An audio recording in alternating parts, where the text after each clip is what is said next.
The most vicious, after Nazi Germany, the most vicious campaign against Jews and Israel started after Israel won the 67 war by the Soviet Union, because their tanks lay in rubble all over the desert. Israel beat the Soviet Union in this warfare that they had orchestrated. And so it started the campaign, Zionism is racism, and so on. So it's historically inaccurate. My feeling is if you look for anti-Semitism only from the right, you're going to get hit by a truck from the left. And it's an intersection. They have intersectionality, but my intersectionality is that the extremes of right and left meet on the intersection of hate and anti-Semitism. They are in agreement. If you see the alliances that are formed nowadays between ultra-progressive groups and totalitarian fascist groups, and they find common bond in their anti-Semitism, I think we dangerously fool ourselves, to think it comes from only one direction. Today's guest is Peggy Shapiro. Peggy Shapiro was born in a refugee camp in Germany, surrounded by survivors whose numbered arms carried the weight of history. From the beginning, she drew resilience and an unshakable belief in Jewish destiny. A professor turned advocate, she led StandWithUs Midwest and now serves as the executive director for the Center for Combating Antisemitism. Peggy Shapiro, thank you so much for joining us today on Jew and Stew. We're so happy to have you. I really wanted to start off our conversation. I had the pleasure of meeting you through Pastor Jim Masami Washington, and I think that as Jews, forming alliances outside of Jewish circles is extremely vital for us right now and always has been. So I wanted to kind of, get a little bit about your history and your background and kind of frame the conversation about Jewish alliances. Okay, well, thank you for inviting me to be on this podcast. I'm delighted to be with you. And oh my goodness, when you ask somebody my age about my background, you're in store for a long history. But maybe I can cut it down to what's relevant for our conversation. I'll start with the day I was born. Don't get worried, it's not going to be that long. But I was born in Landsberg, Germany, to parents who were teenage survivors of the Holocaust.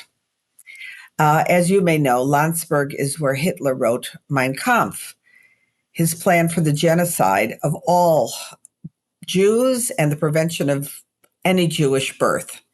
So from the day I was born, I was destined to be connected to Israel, our heritage, and our destiny. There was no other choice. So that gives you a little bit about where I came from.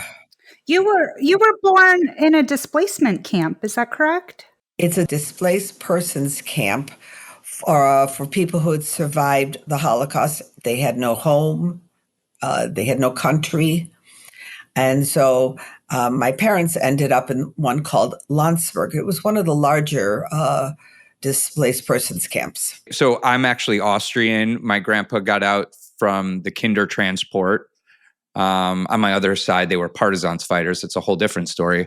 But your parents being two young Jews in Germany, you say survivors. I mean, what was their story?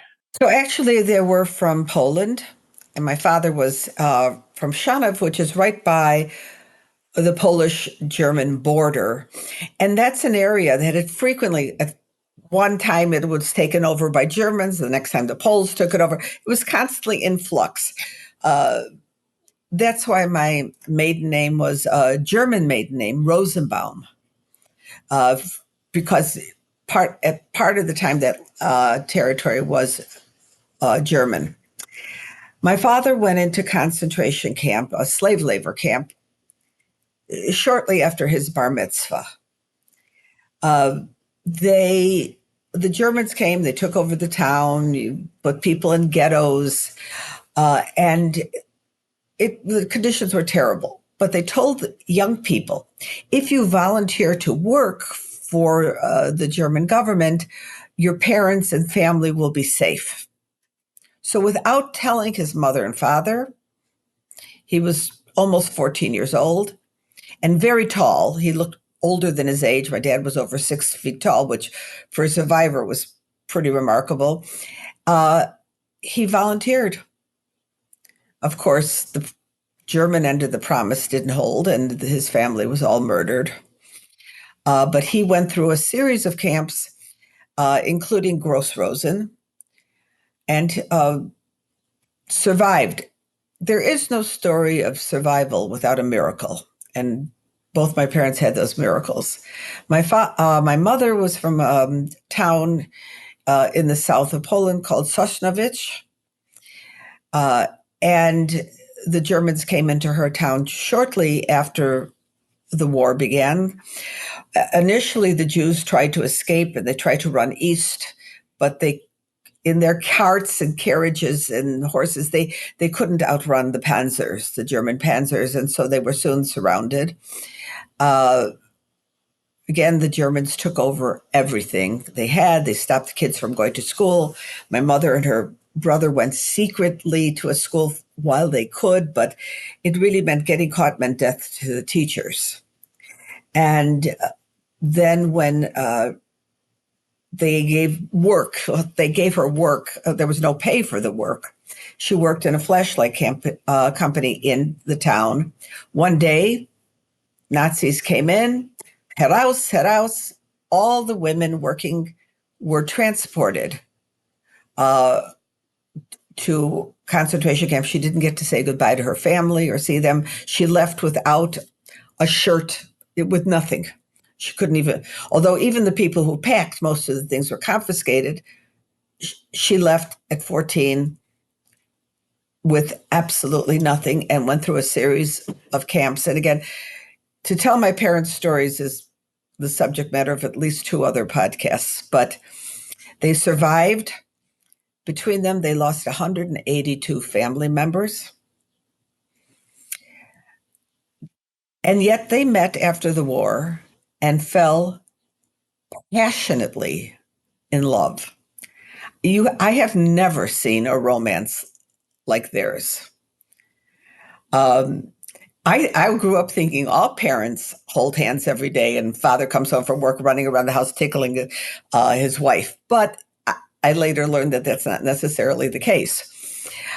I feel like survivors sometimes really later in life, having gone through that, know how to really live in joy after having gone through such horrific experiences.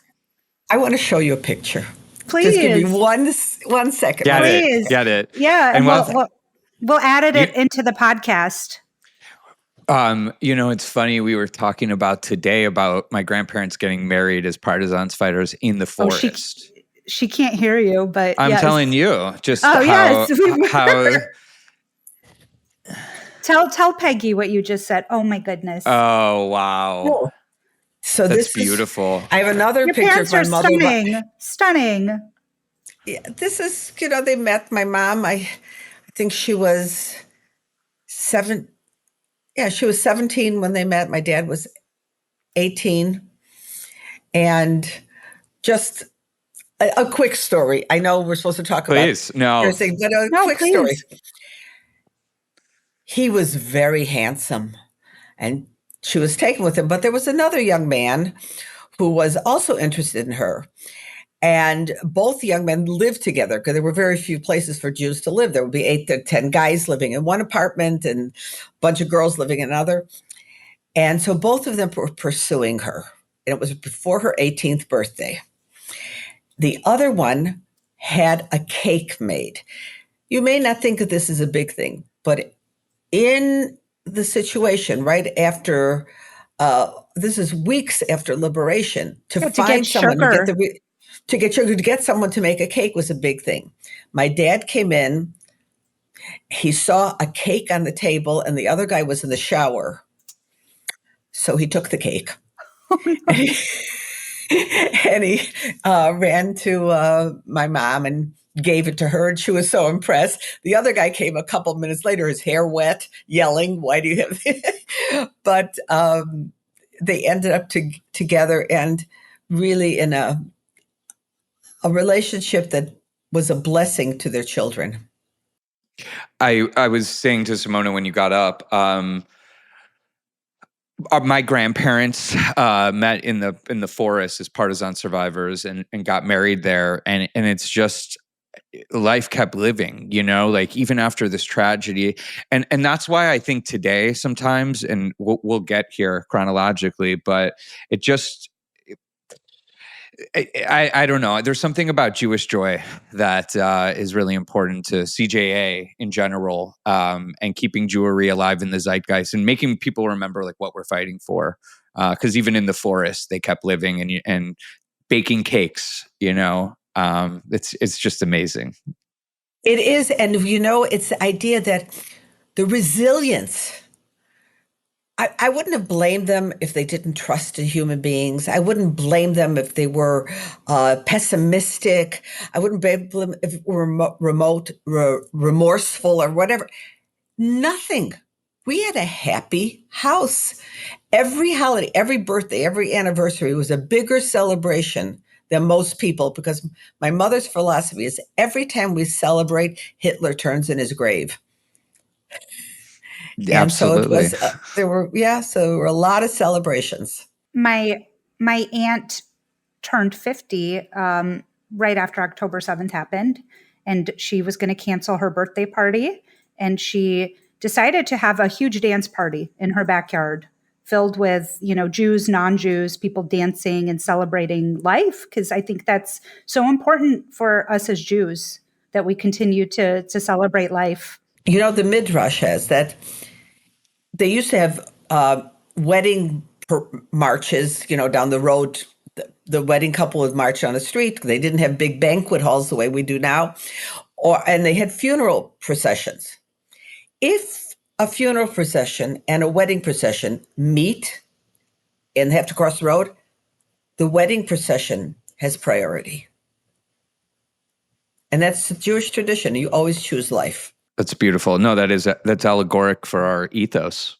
To life is how we cheers. So I'm curious. So you leave that situation and go where? Because I really want to understand how your Jewish identity sticks with you, and if it does. I know that a lot of people after those times went many different ways, whether that was assimilation, whether it was double down on their Jewry, whether they lost faith, whether they found faith through it. I know that my Baba used to say, I used to go, wow, the Holocaust, it sounds like the worst thing ever, when I was younger. And my grandma used to say, but then God gave us Israel. So she always saw a silver lining to it. What was your experience with your family after the war and navigating life? So when I was really too young to remember, but I know this, my parents were angry at God. They were they were always deeply, deeply Jewish and connected to being Jewish and the peoplehood, but they were angry at God. So for the first few years that we came to the United States on Rosh Hashanah and Yom Kippur, they would go to the museums or the zoo. They wanted to show their anger. And we had one uncle here, who's in fact the man who brought us here, my Uncle Sam. And my dad was from a very Orthodox household. He had a beautiful voice. He used to sing in the choir when he was young. So he said, a famous cantor is coming. He says, don't come to pray with me. I want you to hear this cantor because he is amazing. So my father said, okay, I'll go hear the cantor.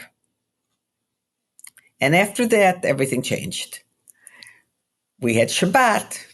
We celebrated the holidays. And we reestablished, and I don't know the name of this cantor. I just remember as a child that turned things around, and to have the religious connection as well as the nationalistic and so on. But my mother, of all the family, lost everybody, but my mother had one sister left. And these are people from big families. And her sister, by happenstance, went to Israel. And so everything that was happening to Israel was happening to us. In fact, I had two brothers, but we had four siblings. There were 4 of us because Israel was the 4th child. It was cherished. It was a center of concern. Everything related to Israel was so central to us that I always thought of us as that it's a sibling. And do you mind if I tell you one little No, story? please. When my son was about 4 or 5 years old, I was in the kitchen with my mother, and he had the news on in the other room. And he came running.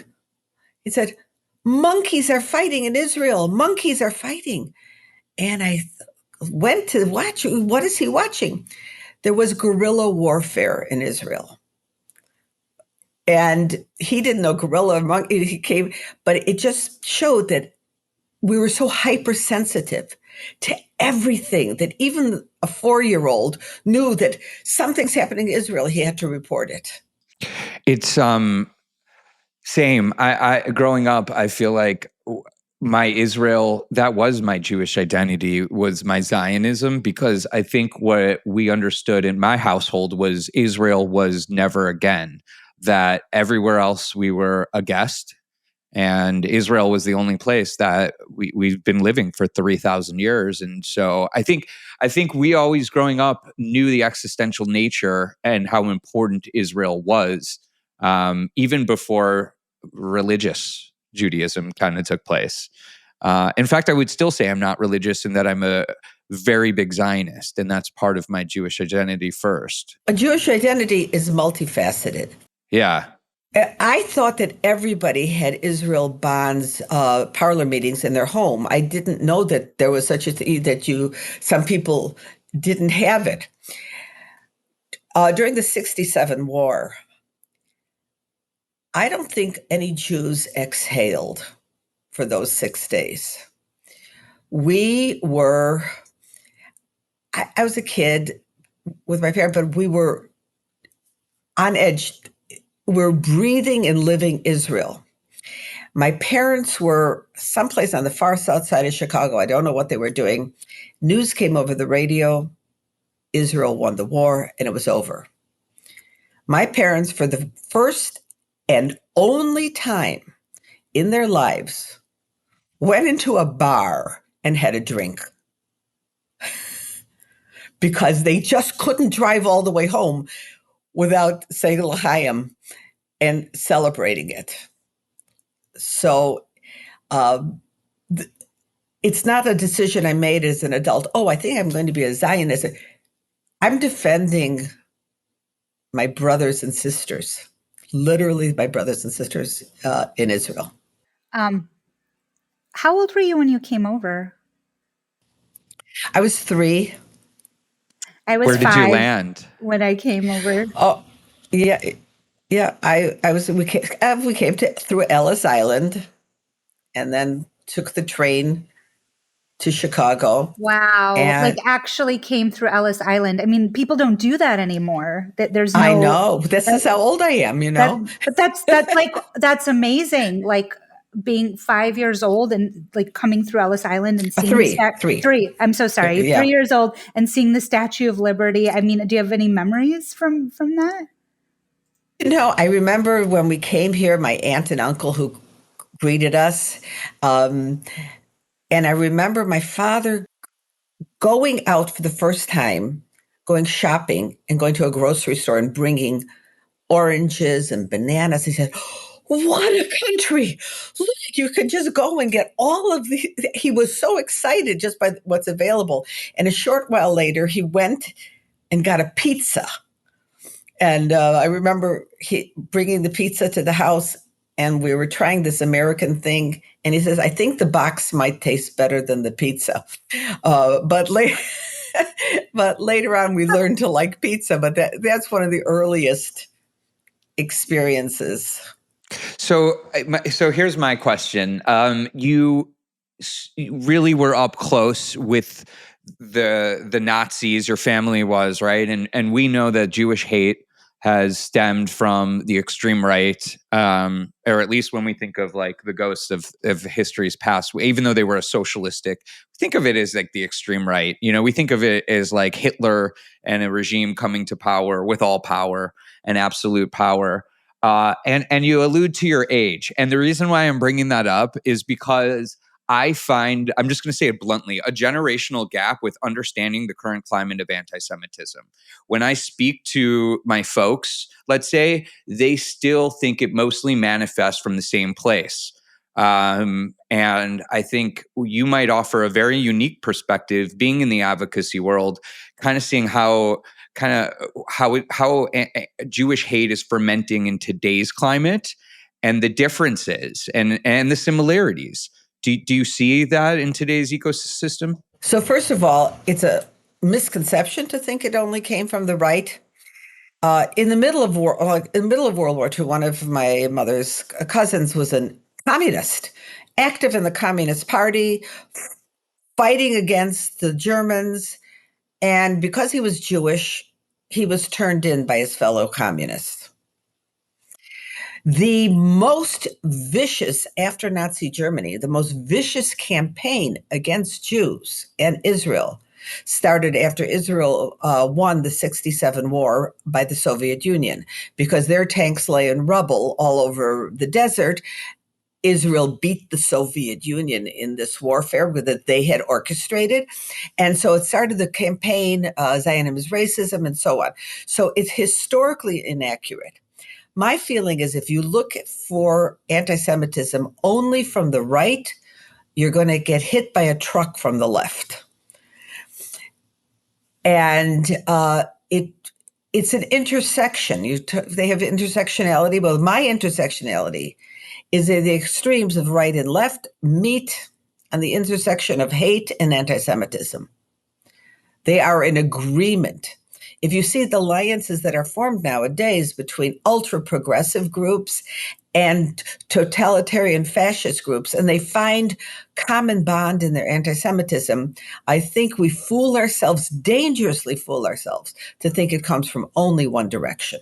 Yeah, it's been very interesting to watch like Marxist ideology coupled with like extreme Islamic beliefs happening lately. But I also know, like the Soviet Union was one of the main proponents for the anti-Semitism we see in the Middle East, with like taking the protocols of the Elders of Zion back then and like distributing those leaflets throughout the Middle East at that time as well. But it's a very odd pairing we have happening between both the sides. So the Soviet Union did more than the leaflets. They engaged in third world countries where they were trying to establish influence, and they were doing daily broadcasts, thousands and thousands of hours of anti-Israel broadcasts across the world, especially in developing areas. And so why is the UN so crazy? Why is the UN so focused on Israel? It's because of the bias of these undemocratic nations that have been influenced by the Soviet anti-Zionist theology, because they don't have a God, but they have a theology. And so that was one of the events. Now, the reason you hear about colonialism and Israel is because that's how the Soviets entered into the mindset of the developing nations, because they were trying to rid themselves of colonial powers. So the Soviets found this is how we can engage them to agree with us and demonize Israel. So that's why you hear, where else do you have people who have been someplace for over 3,000 years accused of being colonials? The French are colonials in France, the Germans are colonials in Germany, and so on. It's because that's how the Soviet Union entered into the mindset of the third world. Even Russia, the super colonialists, I mean. Oh, yeah. Well, yeah. No, but look at who speaks. Where is Russian spoken? You can grand swath of the world. Where's German spoken? Where's Spanish spoken? Where's English spoken? Where's French spoken? And you see, that tells you exactly who the colonial powers were.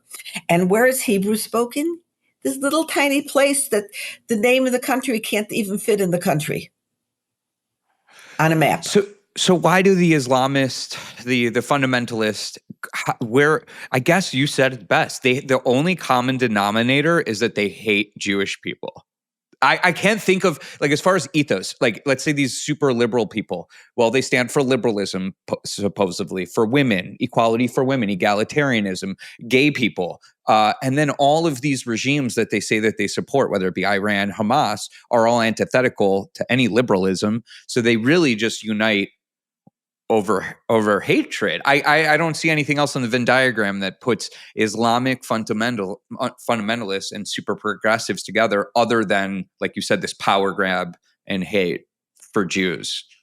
Is there anything I'm missing there? I mean, what is the? No, I think that the people who really want to destroy Israel, want to destroy Jews, needed to find allies. And how do you find allies? You look for common ground. So if you're pro-Islamist terrorist, you're also probably among the group of people who would like to hang gays off a crane in your neighborhood. But you need to go to the gay community and say, we have something in common here. You're victims and we're victims. So there's this dichotomy that you can divide the complexity of human nature into black and white, into oppressed and oppressor. It is a simplistic, unnatural way of looking at the complex thing that is a human being. But they gain allies through finding common ground. And this is especially useful for people who don't know history, who don't have a strong identity, who haven't been outside of their cocoon of their neighborhoods, or and don't read to try to clarify and get facts for themselves. It's an easy sell to the ignorant. And that includes college professors, and I'm a retired college professor. And it's an easy sell to the ignorant. Yeah, well, it's anybody against Western value. As you were saying it, I'm thinking like the disenfranchised, the bees that are not part of the beehive. Why would I go after them? Because they resent the beehive already, because they already feel disenfranchised. I know when Pastor Dumasani was on here, he talked a lot about the connection specifically from the Soviet Union to the PLO, and then from the PLO to the African Americans here in the 60s who felt that this institution wasn't for them. So I think it's really easy to get those who feel disenfranchised already, because it does seem like we're fighting for Western values, not for the Jews, not for the Christians, but for an ideology, is what I think, is what I see and what I feel. And that's the line in the sand. Yeah, I think it's coming up with a new way of categorizing human beings. I had, I don't know, don't want to call it an opportunity, but an experience. I was in apartheid South Africa. I saw it with my own eyes.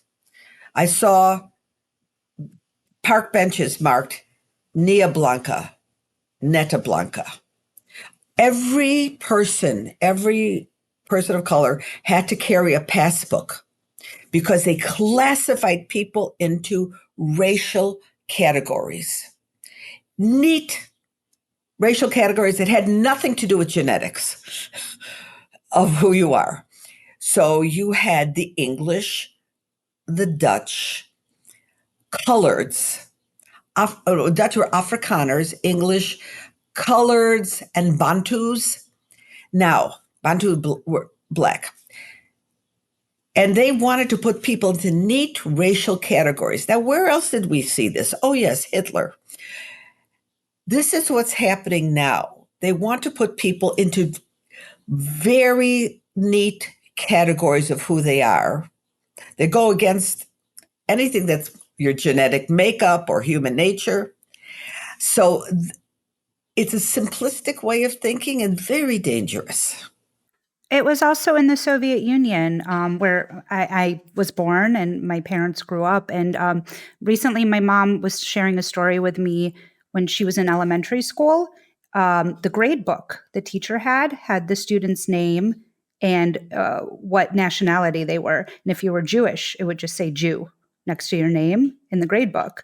And she actually told me about a student grabbing the teacher's grade book and outing her as a Jew to the class, and that being a very big deal. But this was happening in the Soviet Union as well, this kind of categorizing people by their nationality or race or things. And that's apartheid. That's apartheid. So the idea of calling Israel, where you look at the beaches, you look at the park benches, you look at the government, the hospitals, you see every color of a badge, but it's projection, because it's the worst of what the other side does is put people into these racial racist categories and then project that onto Israel and say, well, you're doing it. No, it's you're projecting your own shortcomings. The gaslighting has been unbelievable, like nothing we've ever seen. And I keep wondering why Israel is losing this PR game and why Israel is getting these labels currently. First of all, the highest concentration of journalists in the world, where do you think they are? You're I gonna would say think. Qatar? Yeah, no, I wouldn't think. No New idea. York, Geneva, London. No. The highest concentration of journalists is in Jerusalem. So when you have them reporting, I'm reporting on a war in Lebanon, but they're standing in Jerusalem.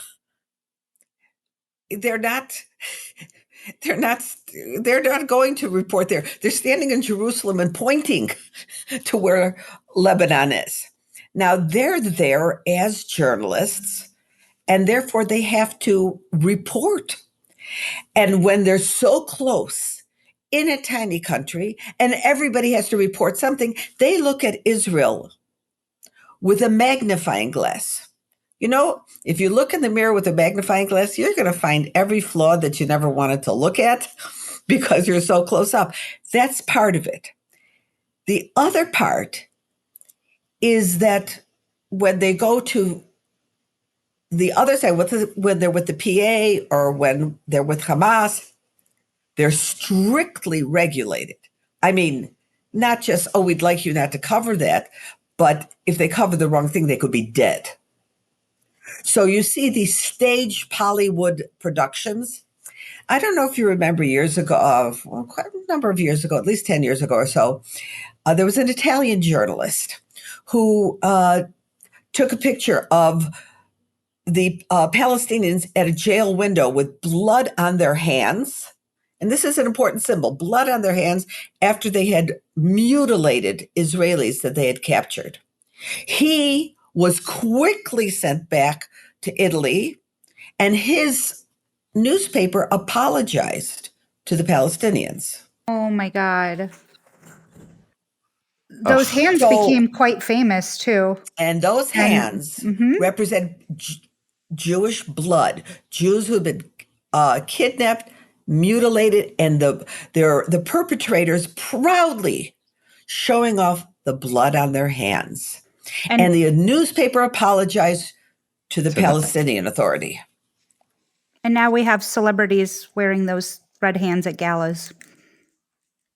That's ignorance makes it so easy. We were talking to a former soldier this morning, actually, in another meeting, who was serving when that happened. And, you know, it was horrific. Horrific. Yeah. And they take these symbols, they don't know where they come from. Now, this year, I mean, you hear from the river to the sea, Palestine must be free. And as long as it rhymes, it's got to be true, right? This year is 100 years of the Anglo-American Treaty. And as you know, that's when the British agreed to create a homeland for the Jews to help create this homeland that the Jews were creating, but to support the creation of homeland from the Mediterranean Sea to the Jordan River. So from the river to the sea was the internationally bound agreement that all of that land would be a Jewish homeland. But people don't know history. Well, and it's a Jewish homeland, but I think people also forget that others are welcome in this homeland as well. And when they're saying from the river to the sea, they're not only talking about getting rid of all the Jews that live there, they're talking about getting rid of the Christians and the Druze and all 2 the million other Arabs. all the other people that live there as well. It's awful. Well, look what they're doing with the Druze now. Oh my and goodness. the Christians. The largest genocides going on now really are outside of Israel. They're in Africa, where the Christians are being slaughtered. And how much of that gets coverage in the front page of the newspaper? I think I saw one front page article about something about the mass graves in Sudan that were recently discovered, and it, made a big splash for about a day or two, and then it was done. You just didn't hear about it again. No Jews, no news. But, the past year and a half, I listen to the news every night before bed, just the 10-minute, I tell my Google speaker, just tell me the news. And bad idea. But she doesn't sleep well. I don't sleep well. Yeah. I mean, there's many reasons for that. But I think for almost a year, the first thing they would say is, today, the death count in Gaza is XYZ, and that was the leading news clip while what's happening in Sudan is happening, while what's happening in Syria is happening, while all these other things are happening. And it's just heartbreaking to see. Well, it's they as I said, they're looking at the Arab world through a telescope and to the Jewish world through a microscope. And you report a different story. So, Peggy, I want to transition a little bit to more about Peggy. So we have a good idea of the pedigree of your background.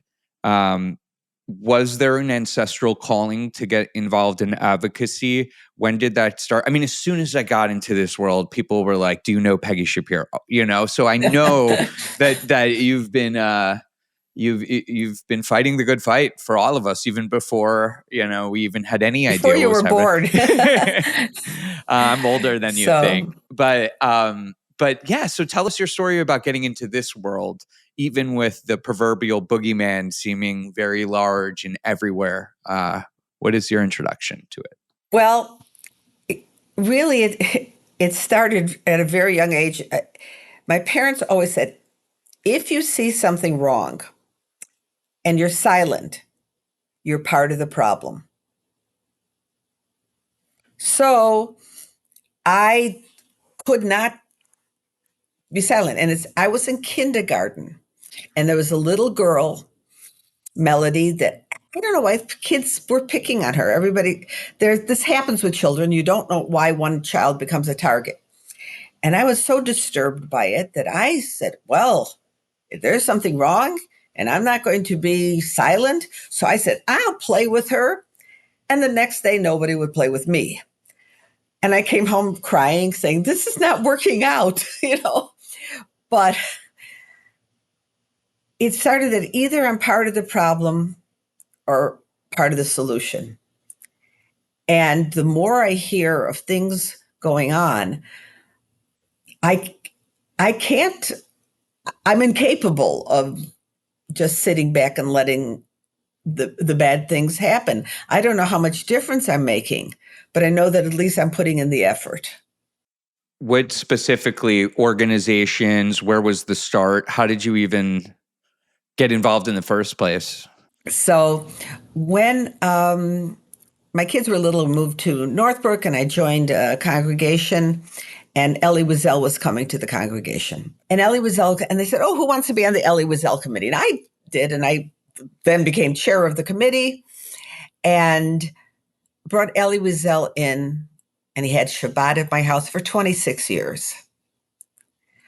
And I literally studied at his feet.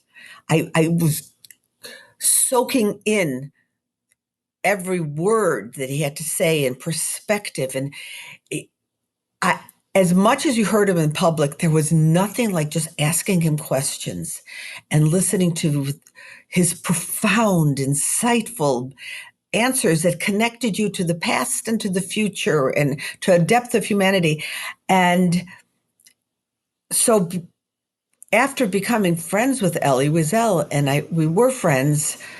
I was his bodyguard when he was in Chicago. I drove him around wherever he was going. I was his chauffeur. I got lost every time, but he was okay with that. And I don't have a sense of direction, but he went with me anyway. And we developed a friendship, and he became one of my guiding lights of how you approach a problem. Now, I did this when the second Intifada started and there were the body counts. I thought I was going to lose my mind. I really didn't know what to do. So I called AIPAC. I said, give me something to do. I'll empty your garbage cans. I don't care. Just give me something to do. And that's when I formally, they said, okay, well, we have a meeting coming up. I said, okay. I hired 2 buses and brought 90 people to the meetings.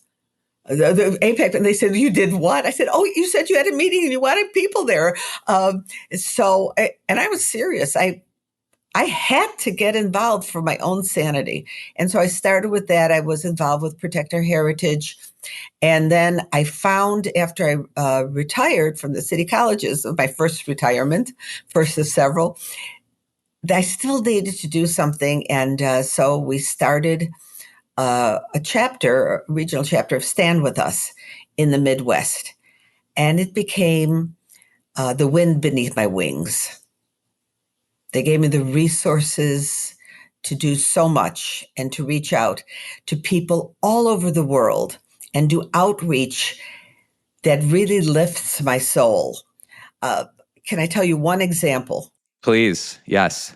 Okay. A few years ago, when the whole world was attacking Israel and they were at war with Gaza, with Hamas again, everyone was attacking. So some Hindu friends called and said, we want to do something in Calcutta. We want to have a big demonstration in Calcutta, pro-Israel. Can you come? And I could just imagine calling Raz Rossi and saying, oh, can I go to Calcutta? So I said, I'm not going to come, but we'll give signage and slogans. And we'll have Michael Dixon from our Israel office come on a projected screen and so on. So the rally took place. There were 70,000 people. 70,000 people with flags, Jerusalem, the eternal capital of Israel, Hindus and Jews, united forever, all the signs that I'd recommended. So I said, the next time you have one, I'm coming. And so I found sort of a restorative value in forming alliances. And there are so many people. I'll give you one more, and I know you don't want me to go long stories, but years ago, around the same time, I wanted Christians, and I served on the board of Christians United for Israel, but I wanted Christians in our area, and I really didn't know any churches or anybody involved. So I made an invitation called Seeking Leaders for Just Such a Time as This. And I figured the Christians who knew the reference to the book of Esther will be the ones I want coming. And I went into a phone book. We used to have these things called phone books years ago. And I sent a paper invitation to every church in the phone book, inviting them to a breakfast and then to a lunch to see who could come. I had 80 pastors show up. And when I asked them, "What have you ever been to any pro-Israel event before?" They said, no. And I asked them, "Why are you here now?" And they said, "Because you asked." That changed my life. And then I started asking.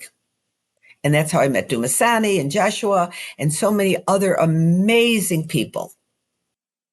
It's so corny and people say it all the time, but when you start to actually do something, the universe does part. Like I truly believe that. And I think so many people are apathetic and also I think you're a nut. You know, I think that's what you have in common with me and Simona. I mean, we need to get from A to B. We're going to figure it out whether we got to go any way. You know, there's no no's with us. There's just, oh, okay, we'll try Exactly, another yes. way, you Well, know? your Yeah, story yeah. reminded me of how I got involved with Chicago Jewish Alliance because I saw the first rally about to happen at DePaul, and I was so proud because it was the first organization I saw broadcasting that we're having a rally, not these hush hush, don't tell anybody. So I reached out and I said, hey, I want to help. What can I do? And Daniel responded to me and he's like, can you contact media? And I And was you like, jumped okay. in. And I jumped in and I messaged him back and I'm like, I've contacted all these places. Here's what this person said. Here's the phone number for the producer here. Here's this. He's like, whoa. I think that's what unites us all is we can't sit on our thumbs. We need to do something about what's happening. And you need to be sometimes creative. DePaul, before Chicago Jewish Alliance, they were just embroiled in anti-Israel. The few Jewish students were terrified. So I bought $700 worth of pizza and I put a big sign up and I invited our biggest donors. I got them all aprons. And I said a big sign that says pizzas for peace. And students got a free piece of pizza if they listened to 1 minute about Israel and the current situation. Wow. How many students took you up on that? 700 or more than seven, because we had, each pizza had like 8 pieces or 6 pieces. So we had a very few Jewish students, but they had to listen to them and usually they listened for more than a minute. They would ask a question, they would listen again. So we reached students. I figured the best way to reach a college student is through his or her stomach. Smart. And we did pizzas for peace. I know, as a former professor too, we're watching this BDS movement on college campuses. What are your thoughts on what's happening with that? Well, it is holding Israel on trial for the sentencing phase, because the trial starts with the assumption of guilt and just how you're going to set.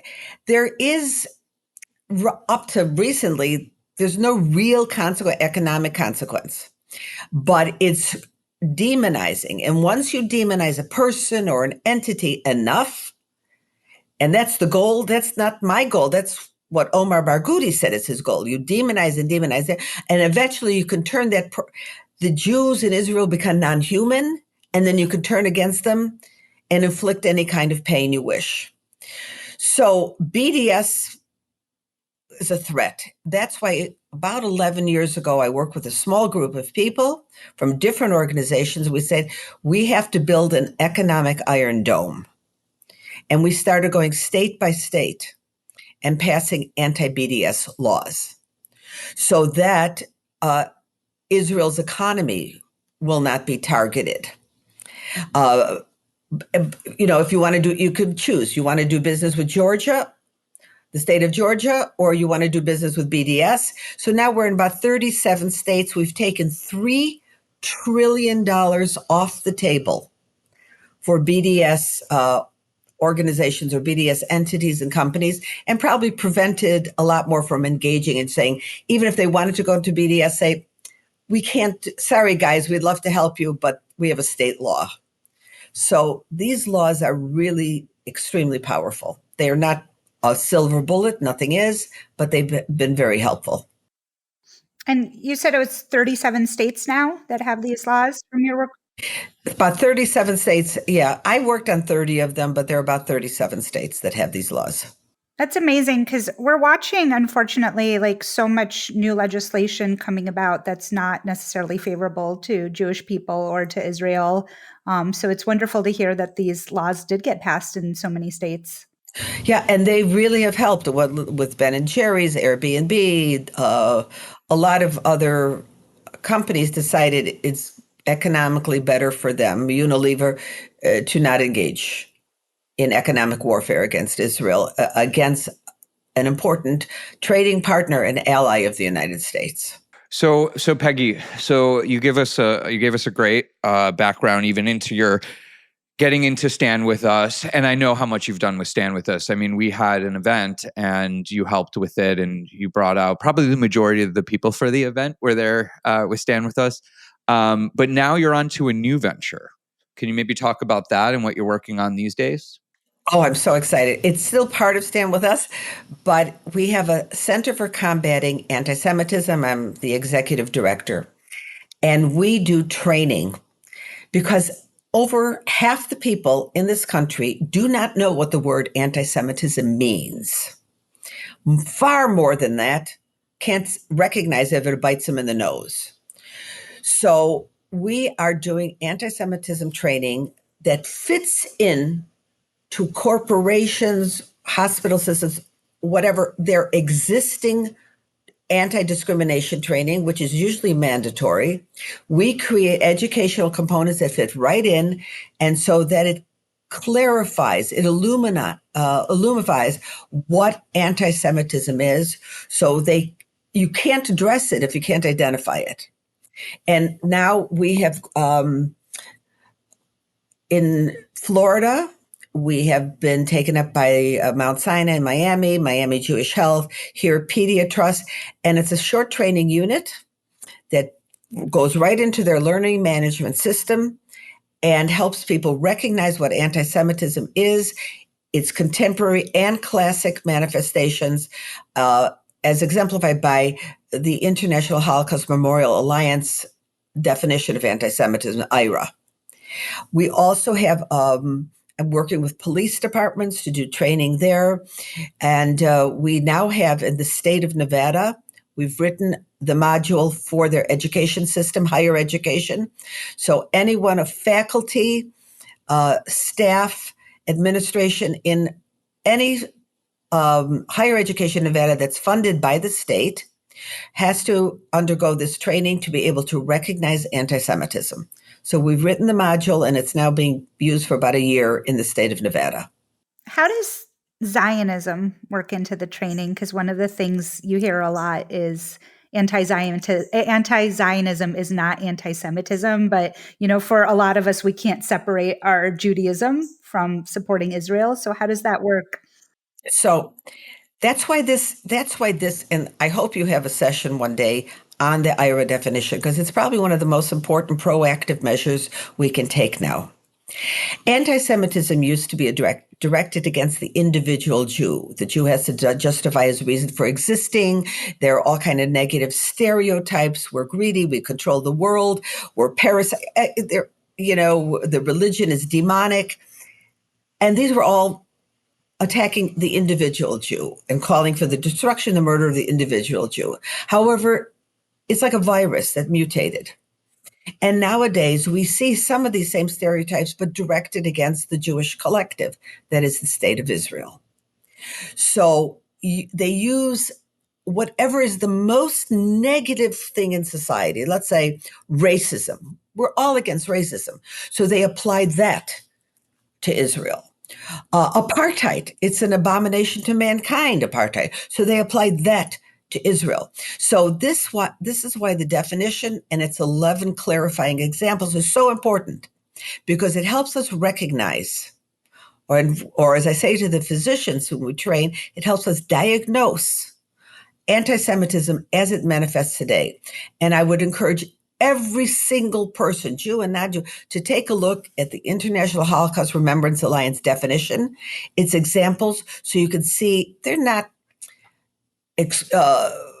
all-inclusive. There are going to be more, but those are excellent guidelines established by the world's leading authorities and adopted now by more than 1,200 government agencies, countries, institutions, including the largest global imams conference in the world.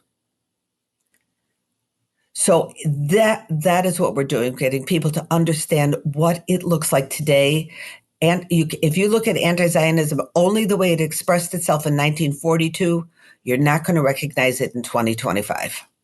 Is there somewhere we can go to? Is there a website? I mean, we'll say it in the intro, but where can we go to see your work for this new initiative? I'll send you the link. It's www.cca-training.org. We'll make sure to post it. But a lot of the materials are also on the Stand With Us website. We have IRA handbooks, and it's something that really you need to know because it will help in so many situations and proactively prepare people to recognize it and address it immediately. Besides that definition, I know we're almost up on the hour. I'm just curious. I always like to ask people who are in advocacy. A lot of time people want to get involved, right? What would you recommend? I guess learning this definition is a good start, but where would you recommend somebody who sees that there's a problem, who sees the injustice, and wants to get involved? What would be the first step? Well, reporting what you see. We have a 24-hour, 7-day-a-week hotline to report incidents, and that's on the StandWithUs.com website. So if you see something that you think may be illegal or a big issue, to report it, to get informed. I don't want to be plugging Stand With Us so much, but we are the largest producer of Israel-related material on the planet. So there's nothing that is more valuable than getting informed. And then to reach out to your local regional directors, say, I'd like to help. And there are many things that people can do depending on your talents. We had some kids in Texas, high school kids, they wanted to get involved. So we were presenting a piece of legislation in Texas and said, okay, kids, you want to get involved? How about coming with us to the state capitol?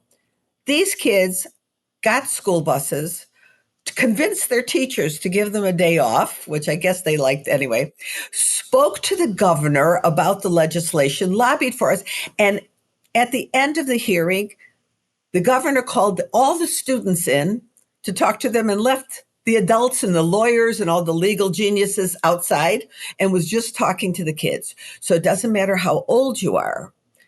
And now for younger people, we have middle school programs, we have high school programs, we have campus programs. You don't need to feel alone. You don't need to feel afraid. Just get informed and reach out and say, hey, I'd like to connect. And if you, anybody so far in the last 12 years who says, I'd like to do something, I always ask them, be careful what you ask for, because I give them all something to do.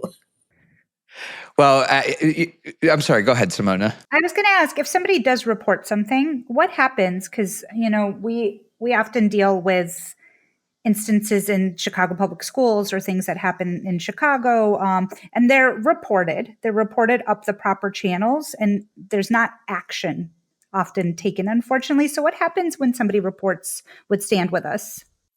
We have a team of legal experts, first of all, that go through it. Some things are actionable, some are not. And we determine, because not everything you don't like can have action, but we record it. And if an institution has a history of these things, we'll reach out legally to them. We have a pro bono network of, I think last year they resolved like 750 pro bono incidents of anti-Semitism. We have amazing lawyers. You do not have to be a litigator. You don't have to be a constitutional expert. You can be a real estate lawyer and still be helpful. Because sometimes something on a legal letter would be helpful. But it goes through our legal department, the site of law, and then it's determined who should take it, what is the possible response, what else might we need from the person. If there's a police report and the person's afraid, we sometimes walk them, hold them by the hand, and take them to the police station and reassure them that they have our support.